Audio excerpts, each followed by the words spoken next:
So currently in the news is the story of this girl that has traveled from Sweden to carry out her mission to the UN at rallies regarding the climate crisis.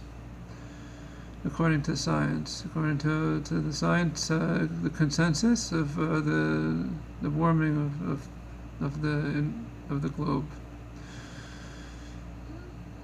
So I thought to speak about something in particular that struck me as very. I felt something that I really much connected to. Is that everyone had these facts and figures. Right? It was published, readily available. All these, both in scientific papers, but also in publications read by thousands, tens of thousands, millions of. It's readily on Wikipedia. It's everywhere. But yet here is this girl that read it and really felt it. That this is, as she put it, like if the house is burning, you have to put out the fire.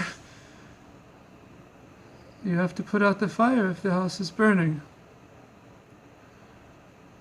So right away she started her protests, and started off by herself, and now it's millions. So I thought to share first of all a story of the wife of the Lubavitcher Rebbe, the Rebbetzin Chaim Moshe Schneerson, that once she was traveling with her driver on the streets of Crown Heights, and there was traffic. The traffic was backed up, and her driver suggested that let's back up. Maybe we'll back up and then we'll go back on our way, a different way. And she said, no, this is, my father always said, when you're on a journey, you always go forward. Her father was Rabbi Yosef Yitzchak Schneerson, the sixth Rebbe of Chabad, Hasidic movement, Chabad. So that was her father. And so she said, no, she wanted to see what was going on. So she gets out of the car and goes and sees, and there is this Russian family, these immigrants, that were being evicted from their home.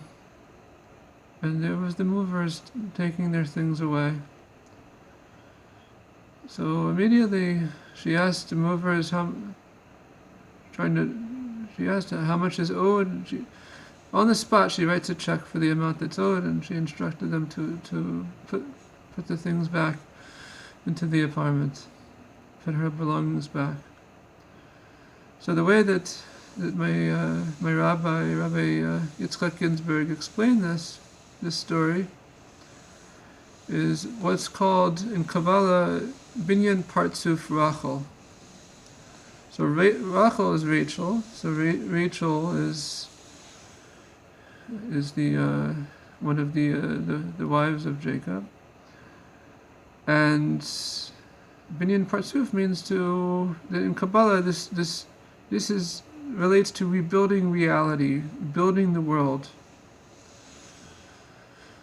To build the world is to connect to this concept of this system of the Partsuf, of this building out the system according to our matriarch, to our mother Rachel. So the first step is to connect to things that we hear. There's everything happens for a reason. God orchestrates everything. Everything is meaningful, and those things that we experience in the world are meaningful. So we have to listen, be sensitive to that which happens around us, and not only to learn lessons from it, but to act, to act accordingly.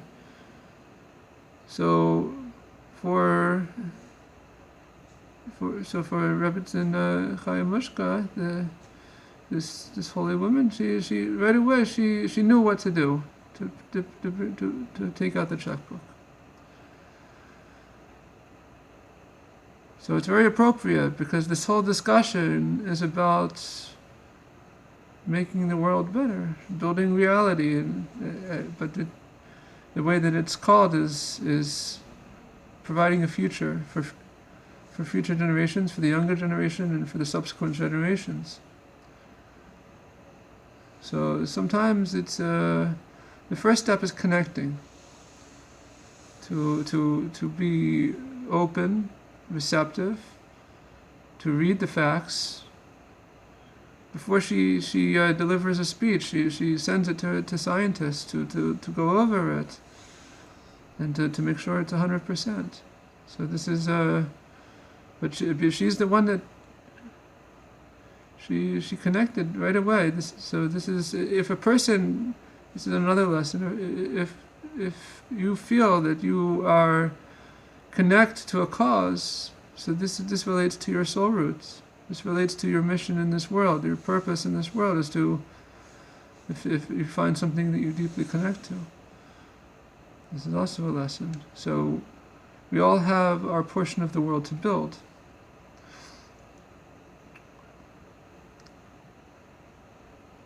The other thing is that sometimes we need to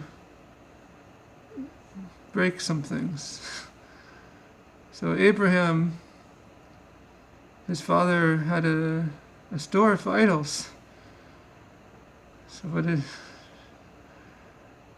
it came to a point when he realized that there's only one God,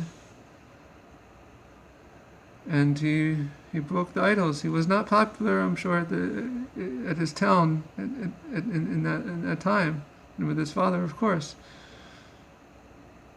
If there was such a thing as Wikipedia back then, it would say this person is lucky. He went through his father's idol shop and he broke everything.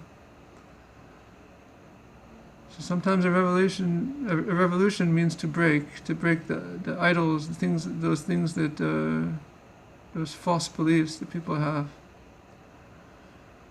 which could also just mean inaction as well. Inaction is also there's some type of a lull.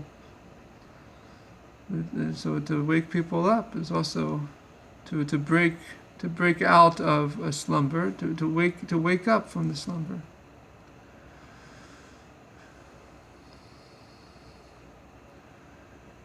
So when the Torah was given with Moses at Sinai, the Ten Commandments, so it was given in a desert.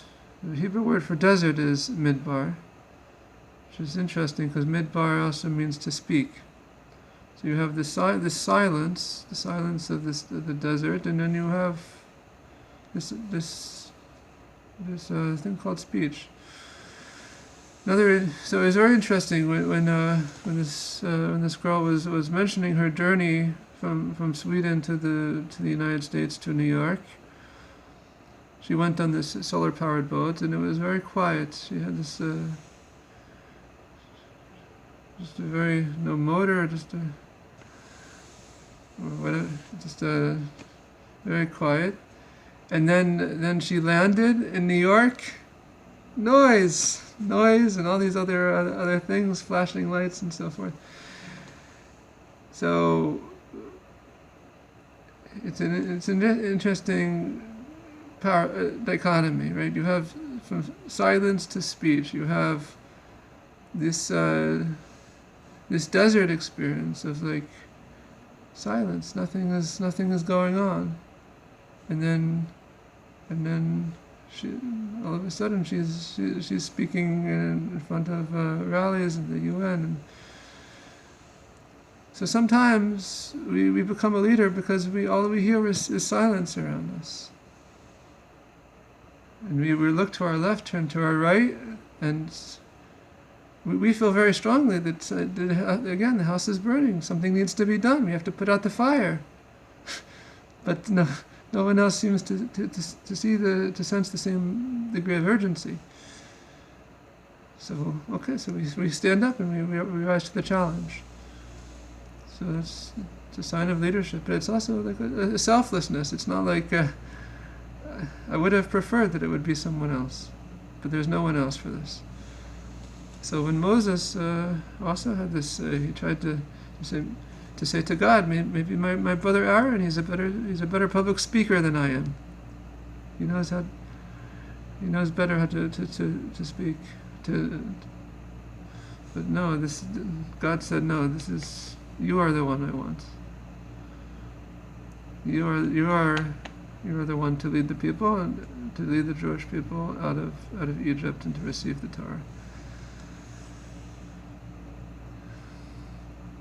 So this dichotomy, silence to speech, silence to speech. It's the silence not only within that's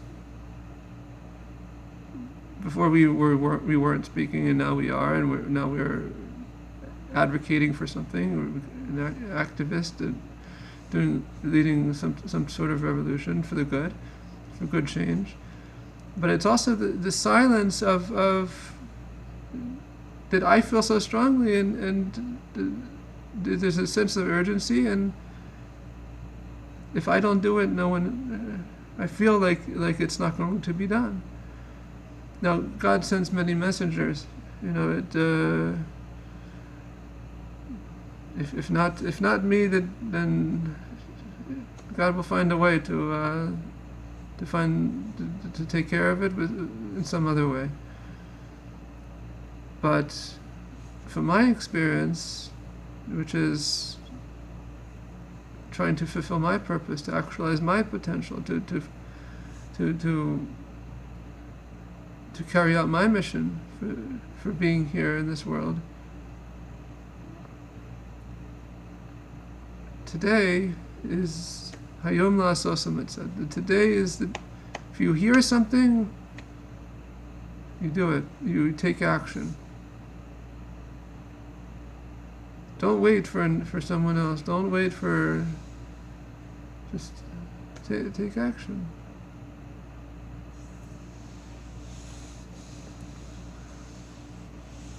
Sure, people will say what they say. It's okay.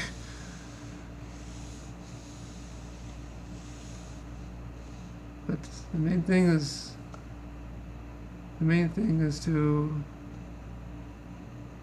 believe in oneself and to believe in the good that one can do. The good that one can do in this world to affect widespread positive change, to motivate others to also do good.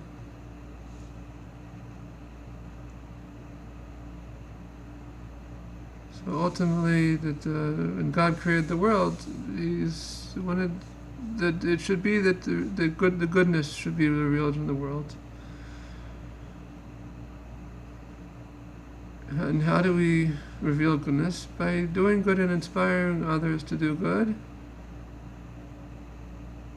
With this proper mindset, again, of sometimes we need to break something in order to rebuild or to build. Sometimes we may have something on a Wikipedia page from the local townspeople that they weren't so happy, but it's okay. Ultimately, this is good.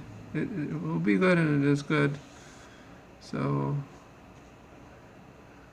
this is the time. It is I'll link to the article below that I wrote a couple of years ago regarding Susan Keen's book, The Power of the Introvert, speaking about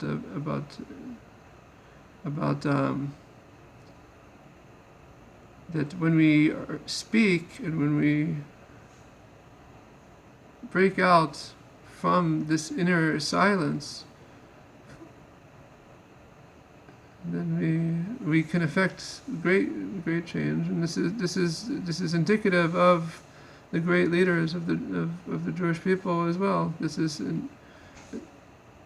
that from the desert we receive the Torah. So we're coming up next week on Rosh Hashanah, the Jewish New Year, so it should be a good, happy, sweet New Year for all of creation, for all of us.